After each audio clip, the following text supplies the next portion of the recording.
आज का हमारा टॉपिक है मूर्छना। महेंद्रगढ़ लाइव पर आप सभी का स्वागत है। प्लस टू के विद्यार्थियों के लिए छोटी डेफिनेशन में करवा रहा हूं। और वर्ण अलंकार कण मीट खटका मुर्की गमक ग्रा मूर्छना हो चुकी है। अब मूर्छना आज होनी है, बाकी गमक ग्राम तक हो चुका है। 3 ही डेफिनेशन बची है, मूर्छना आलाप और ताम। तो मूर्छना को ध्यान देंगे। मूर्छना शब्द का प्रयोग संस्कृत भाषा में अधिक होता है। मूर्छ धातु से मूर्छना की उत्पत्ति हुई है, जिसका अर्थ है बेहोश होना। जिसका अर्थ है बेहोश होना, मूर्छित होना। लेकिन संगीत में इस शब्द का अर्थ अलग है। संगीत में मूर्छना का अर्थ है मस्ती, मोहित होना, आकर्षण होना, आनंद आना या आकर्षित करना। वह सवर समुदाय जिसे सुनकर प्राणी आनंद से भाव विभोर हो जाए, आनंद से भाव विभोर हो जाए, उसे मूर्छना कहते हैं। जो कार्य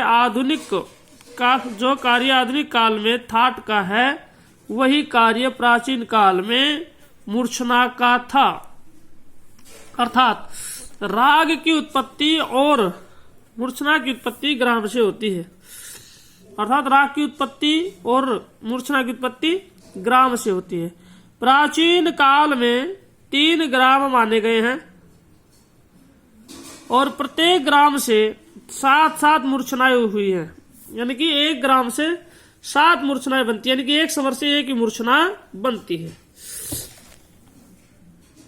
कुल मिलाकर तीनों ग्रामों से 21 मूर्छनाएं बनती हैं।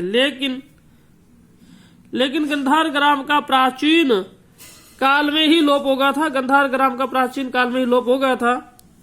हो जाने की वजह से 2 ग्राम षड्ज और मध्यम ग्राम से कुल 14 मूर्छनाएं ही मानी जाती हैं।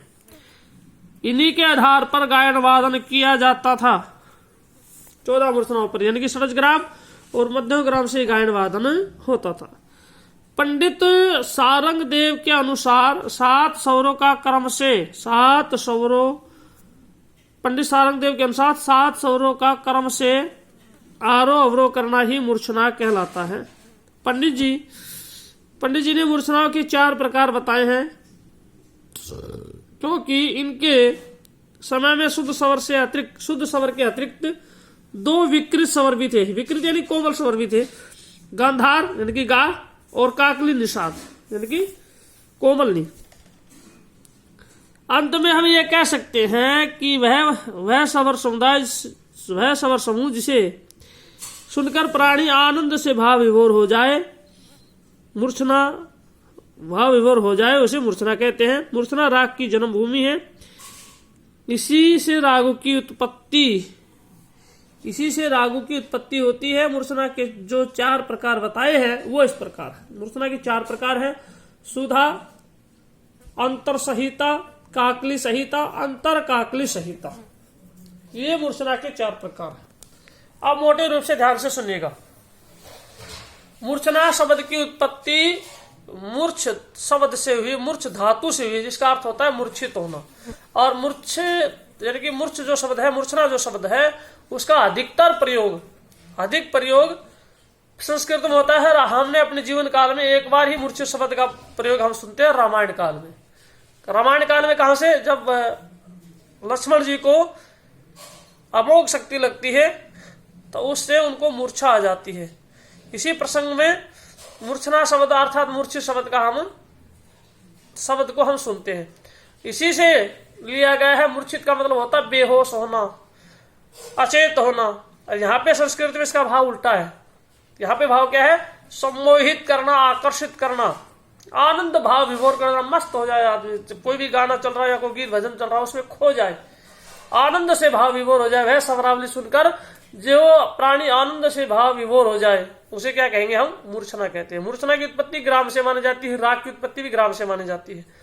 हमारे पास 3 ग्राम थे, जिसमें 1 ग्राम लुप्त हो गया। 2 ग्राम बचे, षड्ज ग्राम और मध्यम ग्राम। तो कहा जाता है कि 1 स्वर से, यानी कि 1 ग्राम से 7 मूर्छनाएं बनती हैं। एक स्वर से एक मूर्छना बनी। तो कुल मिलाकर टोटल प्राचीन काल में कितनी हुई?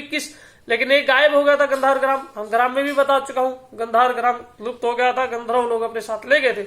उसी संदर्भ में 2 ही बचे, तो 14 मूर्छना बची। 14 मूर्छना पर गायन वादन होता रहा। लेकिन कालांतर में कहा जाता है, कालांतर में समय बीतने के बाद मध्यम ग्राम का भी लोप हो गया, मध्यम ग्राम का प्रचार प्रसार भी कम होगा। आधुनिक काल में केवल षडज ग्राम पर ही गायन वादन किया जाता है।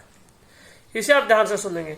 मूर्छना के 4 भेद हैं, 4 प्रकार बताए जाते हैं। सुधा, अंतर संहिता, काकली संहिता, अंतर काकली संहिता। यह पंडित सारंगदेव के संगीत रत्नाकर ग्रंथ से लिया गया है। पंडित सारंगदेव का भी इसमें रेफरेंस आता है।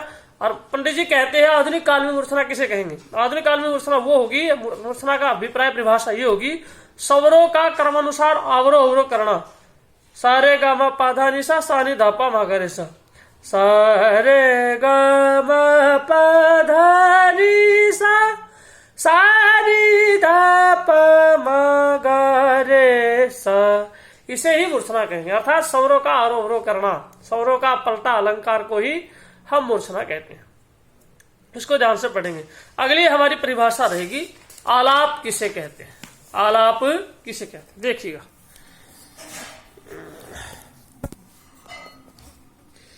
यह है आलाप। आलाप स्वरों को विस्तार पूर्वक गाना ही, स्वरों को विस्तार पूर्वक गाना ही आलाप कहलाता है। इस क्रिया में स्वरों को या शब्दों को गंभीरता के साथ विलंबित गति में गाया जाता है। आलाप में एक स्वर या शब्द को बहुत ही धीमी गति से गाया जाता है। परिभाषा दोबारा सुनिए। स्वरों को विस्तार पूर्वक गाना ही आलाप कहलाता है। इस क्रिया में स्वरों को या शब्दों को गंभीरता के साथ विलंबित गति में गाया जाता है। आलाप में एक स्वर या एक शब्द को बहुत ही धीमी गति के साथ गाया जाता है। आलाप द्वारा संपूर्ण राग का विस्तार किया जाता है। आलाप पूर्ण राग का दर्शन कराता है। अर्थात आलाप से राग का स्वरूप स्पष्ट, भाव स्पष्ट हो जाता है। जो राग का स्ट्रक्चर है, जो राग का मूल है, वो हमें आलाप के द्वारा पता चल जाता है। यानी कि आलाप के द्वारा राग का ढांचा स्पष्ट हो जाता है। आलाप करते समय बहुत ही सब्र की आवश्यकता होती है। बहुत ही सहज भाव से, बड़ी ही सब्र संतोष के साथ, गंभीरता के साथ उसको आलाप को गाया जाता है। आलाप अधिकतर गीत के पहले या गीत के बीच में किया जाता है। आलाप को आकार की ध्वनि में, इसके अलावा ध्रुपद गायकी में, नोम तोम की ध्वनि में आलाप किया जाता है। ध्रुपद गायकी में गीत के बीच में आलाप नहीं किया जाता, जबकि ख्याल गायन में गीत के पहले और गीत के मध्य यानी कि बीच में दोनों बार आलाप किया जाता है। आलाप करते समय यदि गीत के बोलों का प्रयोग किया जाए तो उस क्रिया को बोल आलाप कहते हैं। आप आलाप को लिखते समय स्वरों के साथ लेटी रेखा का निशान लगाया जाता है और बोलों में दीर्घ मात्रा का निशान लगाया जाता है। ध्यान दीजिएगा। आलाप 2 प्रकार के होते हैं, स्वर आलाप और बोल आलाप। स्वर आलाप जब हम लिखेंगे, जैसे सा बोलना है, सा, तो डैश लगेगा, जितना ठहरा होगा उतने डैश। सा, रे, डबल डैश, गा, मा, तो इसमें डैश लगता चला जाएगा। उसके बाद में आएगा बोल आलाप। जैसे हमें बोलना है मोरेरा, मोरेरा, तो इसमें बोलते हैं अवग्रह, दीर्घ मात्रा, अर्थात अवग्रह भी इसको बोलते हैं, एस का प्रयोग। तो ये था। अब आपको मैं कुछ आलाप बोल के दिखा देता हूं। जैसे आलाप, कोई भी आलाप हम जब बोलते हैं, कोई भी राग, भजन, गीत, ख्याल, ठुमरी, टप्पा कुछ गाते हैं तो इसमें आलाप लिए जाते हैं। जैसे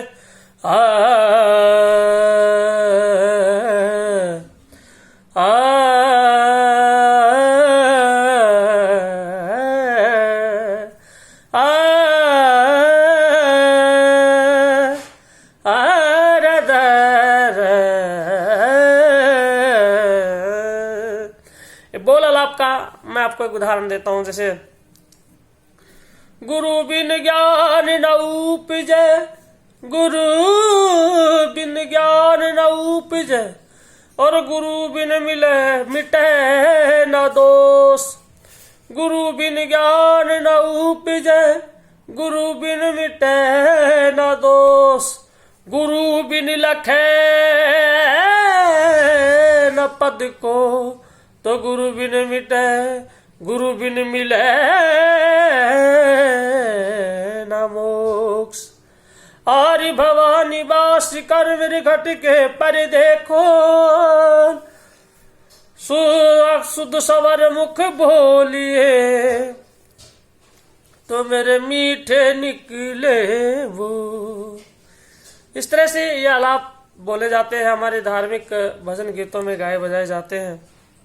एक घड़ी आधी से पुनियाद, तुलसी संगत साध के, तो कटे कोटि अपराध। इस तरह के कहे जाते हैं, बोल आलाप आप बोल सकते हैं, आलाप इस तरह लिए जाते हैं। क्लासिकल में स्वर आलाप लिए जाते हैं, जैसे एक राग यमन है, राग यमन का अगर आलाप हम स्वर में ले, नी रे गा रे नी रे सा, नी रे गा गा पा म गा रे नी रे सा। राग भैरव सा सा ध नी सा, सा रे गा म प म ग रे सा। इसमें हारमोनियम पे आपको बोल के दिखाता हूँ राग भैरव का आलाप, थोड़ा समझने की कोशिश कीजिएगा।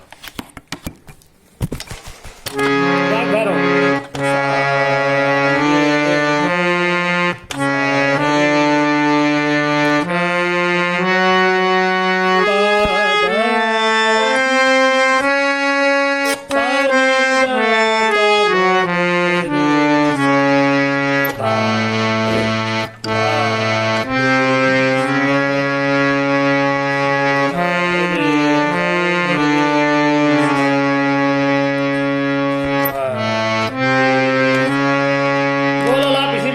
भैरव में, तो क्या